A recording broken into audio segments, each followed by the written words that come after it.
Assalamualaikum, hai anak-anak. Kali ini kita akan belajar Kemuhammadiyahan bersama saya, Ibu Lia. Nah, ada yang tahu siapa pendiri Muhammadiyah? Yup, betul. Pendiri Muhammadiyah adalah Kak Ahmad Dahlan. Materi hari ini adalah peran Muhammadiyah dalam kebangkitan nasional. Tujuan: 1. Peserta didik dapat mengidentifikasi peran Muhammadiyah dalam kebangkitan nasional, menyebutkan peran amal usaha serta peran tokoh Muhammadiyah. 2. Setiap kelompok dapat menyusun hasil penelusurannya dalam bentuk peta konsep yang dipresentasikan dengan metode marketplace activity. Nah, anak-anak, perkembangan bangsa Indonesia hingga sekarang ini tidak terlepas dari sejarah perjuangan para tokoh pendahulunya. Dalam sejarah Muhammadiyah, melalui para tokohnya juga mempunyai andil besar dalam kebangkitan nasional. Tokoh Muhammadiyah yang mempunyai peran dalam kebangkitan nasional adalah 1. Jenderal Sudirman. 2. Ki Bagus Hadikusumo. 3. Prof. Abdul Kahar Munzakir. Nah, selain tiga tokoh tersebut, ada juga tokoh lain yang memperjuangkan bangsa, yakni Insinyur Soekarno dan Juanda. Dalam sebuah kesempatan, Soekarno pernah berkata, "Dengan sedikit bicara, banyak bekerja." Muhammadiyah telah berdakwah di seluruh tanah air Indonesia, dari Sabang sampai Merauke, telah berdiri cabang-cabang dan ranting-rantingnya. Sebagai salah seorang yang pernah berkecimpung di Muhammadiyah, Insinyur Soekarno berpesan kepada kita semua supaya selalu berpegang teguh pada semboyan, sedikit bicara dan banyak bekerja. Semboyan inilah yang menjadikan Muhammadiyah mampu terus berkumandang dan menjadi lebih besar. Nah, untuk memperjelas peran dan perjuangan Muhammadiyah, yuk kita simak dengan baik uraian berikut ini. Peran amal usaha Muhammadiyah dalam kebangkitan nasional. Nah, yang pertama, peran Muhammadiyah dalam mencerdaskan bangsa.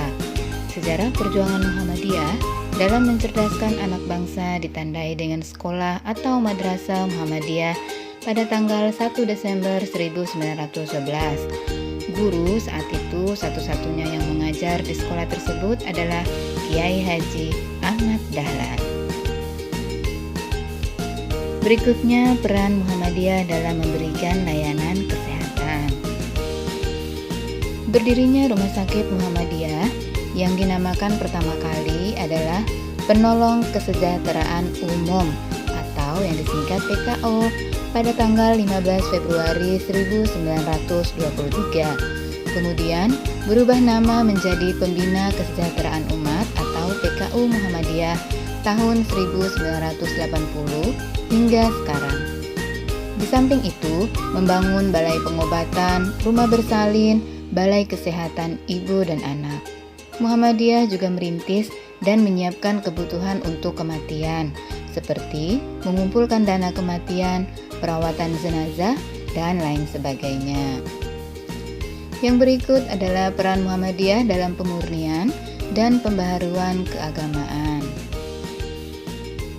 Pemurnian ajaran agama yang disebut dengan purifikasi, yakni Muhammadiyah melakukan pemurnian agama untuk membersihkan Islam dari praktik syirik, tahayul, bid'ah, dan khurafat, seperti yang sudah kita pelajari sebelumnya. Nah, modernisasi yakni gerakan pembaharuan pemikiran Muhammadiyah untuk mencari pemecahan atas berbagai persoalan yang dihadapi dengan merujuk pada Al-Quran dan hadis. Seperti yang sudah kita ketahui di awal, ada peran perjuangan tokoh Muhammadiyah. Yang pertama, Jenderal Sudirman, yang kedua, Ki Bagus Hadikusumo, dan yang ketiga adalah Profesor Kiai Haji Abdul Kahar Munzakir. Nah, kita lihat yang pertama ya. Yang pertama adalah Jenderal Sudirman. Nah, ini adalah Jenderal Sudirman. Jenderal Besar Sudirman ini lahir di Badas Karangjati, Rembang, Purbalingga, 24 Januari 1916. Ayahnya bernama Karsit Kartawiuras dan ibunya bernama Siam. Kepanduan Hizbul Wathon dan Pemuda Muhammadiyah yang didirikan pertama kali oleh Jenderal Sudirman. Nah, berikut yang kedua adalah Ki Bagus Hadikusumo. Pahlawan perintis kemerdekaan nasional Indonesia ini dilahirkan di Kampung Kauman, Yogyakarta dengan nama Raden Hidayat pada 11 Rabiul Akhir 1038 Hijriah atau 18 November 1890.